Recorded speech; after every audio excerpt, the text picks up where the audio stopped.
Hey, Pastor Steve Waldron. I hope you're having an incredible day or night in Jesus. Hollywood party. Yes, that's a hammer and sickle you see there at the Hollywood Hills. I remember one time I went up on those Hollywood Hills just to see that.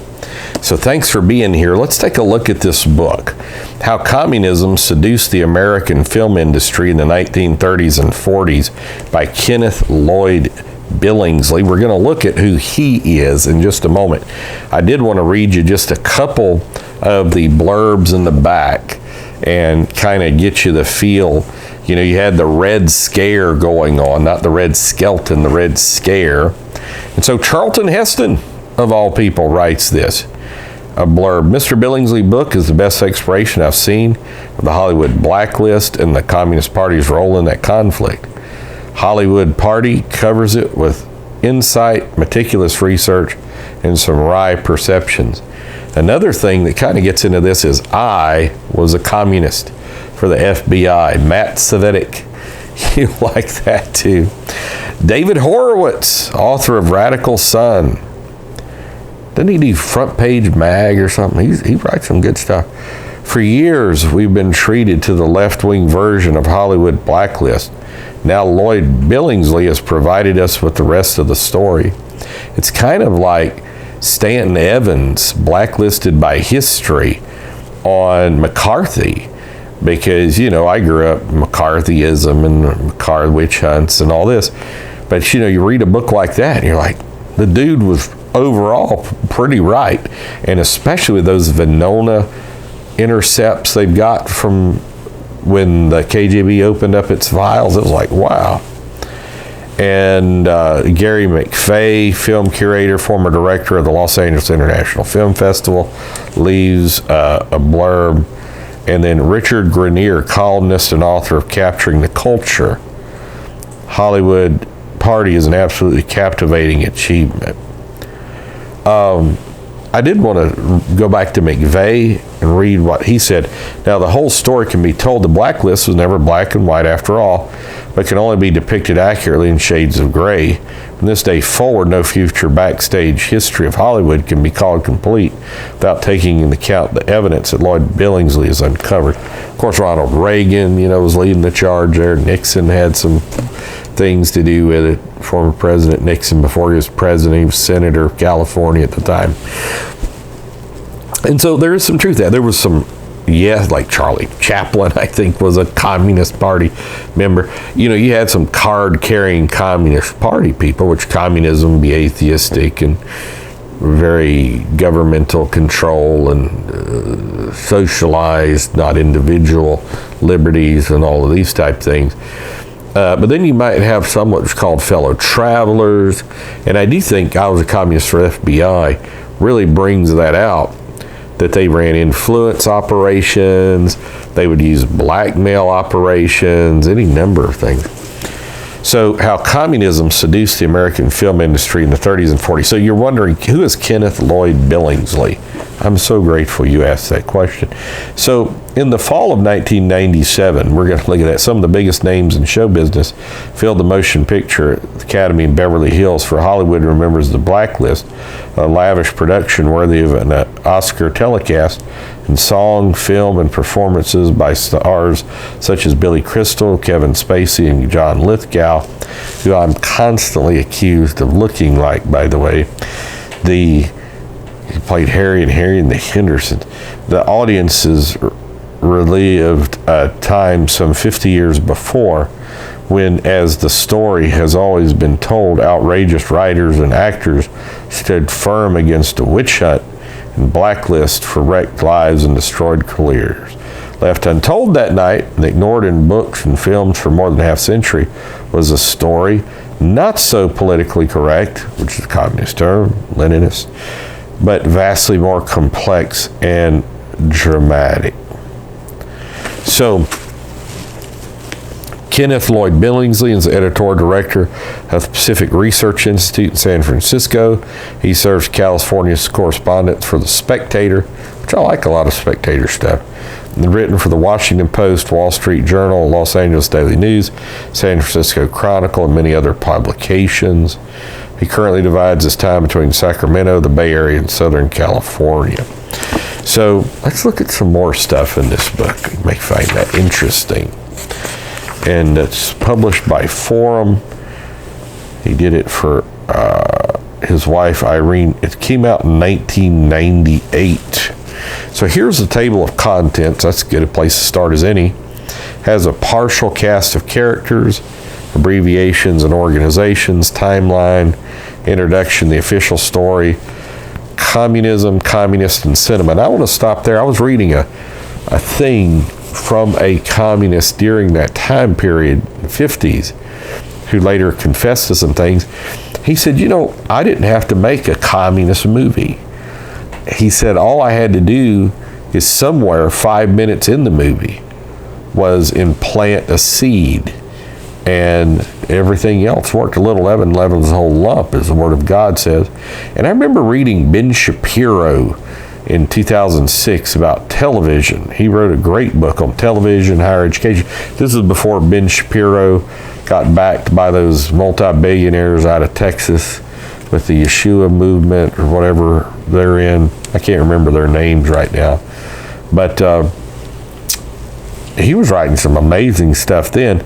And he was writing like on the Waltons. I'm like, really? The Waltons are like liberal socialists and all this? And I've probably done a review on that book, but it's when the channel first started. We're 6,000 plus videos into it now. So Hollywood, you know, that's what the magic wands of the ancient witches were made out of. Hollywood, the Dream Factory. You know, they used to, Hollywood, everybody that would start a church, they'd like give you 2 acres of land because they wanted it to be a Christian place. It was back over 100 years ago. Stringent importance of Hollywood. The communist theater is starting. The industrious communist tail wag. The lazy liberal dog. Communazis, the war party. Taking it to the streets. Fronts, feuds, and blacklist. The battle for Burbank. Hollywood Inquisition. The Treaty of Beverly Hills. Technicolor violence. A new kind of talkie. The Reds in Movie Land show, the glittering names of Hollywood, a horrendous story of persecution, breaking ranks, those witches did not exist, communists do, the chronicle of some mythical kingdom. And so there's just so much in this era of history. But without a doubt, I mean, there were communists in Hollywood. I think that's kind of indisputable. And I had a picture here I was going to show. There we are. Stars face blacklist. Communist Party screenwriter Dalton Trumbo scripted Katharine Hepburn's fiery speeches at Legion Stadium. Stars face blacklist. Stars of the 40s learned blacklisting did not begin until the 1950s. Nor with the House Committee on Un-American Activities. There's a lot of people want to start that about the House, the HUAC, the House Committee on Un-American Activities. So, some pictures there. So let's get into some specifics too, as far as how big this thing is. It's 365 pages with the index. It's got appendices, like 6. It's got a huge amount of footnotes in the back. And let's read page 263, because somebody pretty famous, Kirk Douglas Spartacus. Kirk Douglas optioned with his own money Howard Fast novel Spartacus. The eager Fast cut a deal to write the screenplay, which Douglas found a disaster, unusable. It was just characters spouting ideas. Douglas turned to Dalton Trumbo, a writer of legendary speed, capable even in the pre-computer age of cranking out 40 pages a day, and asked him to revise the script. Douglas disguised Trumbo's work under the name of Eddie Lewis, who was one of the actors on Partners. So Howard Fast hated the changes to Spartacus' script and called a meeting of all department heads in which he lectured chalkboard and pointer telling out designers, wardrobe people what they had done wrong. Douglas had found fast hard to work with, but he also later run into trouble with Trumbo. After Spartacus was released in 1960, that was Adam Weishaupt's code name was Spartacus. The actor wanted Trumbo to script Edward Abbey's novel The Brave Cowboy. Screenwriter was then working on Exodus with Otto Preminger. Remember when we were working on Spartacus, we messed up Preminger, Trumbo told Douglas. Well, now it's your turn. So you just keep going. And so it's this type of deep detail that's just amazing. So Preminger openly announced that he had hired the prolific screenwriter to work on Exodus, making Dalton Trumbo the first person to emerge from the shadows of the blacklist, which would not survive the new decade. The nation was involved in the land war in Asia, knee-deep in the big money, as Peter Seeger put it, against communist forces. So in the 30s, you had the Hays Code come out, trying to say, here's how movies should be more Christian. And that lasted for decades. Then you have this. I went to, at the University of Texas at Austin, a history of the movies, and it was pretty fascinating. And it showed that really Elizabeth Taylor helped break down the Hays Code. And by the time you get to like 67 or 68, you get to Night of the Living Dead, which totally blew out the morality code.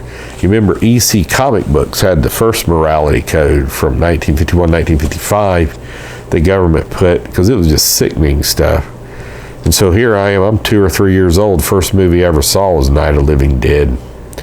So anyhow, there were communists, corrupting morals. Be careful, a bad tree can't produce good fruit. And I'm very grateful, even though I don't recommend Hollywood at all. There's a lot of different reasons. But for the Christians coming out with various movies and stuff, it's all good. So this is a valuable, valuable, in-depth history by Billingsley, Hollywood Party, how communism seduced the American film industry in the 30s and 40s. So God bless. You might enjoy it. Get history. Bye-bye.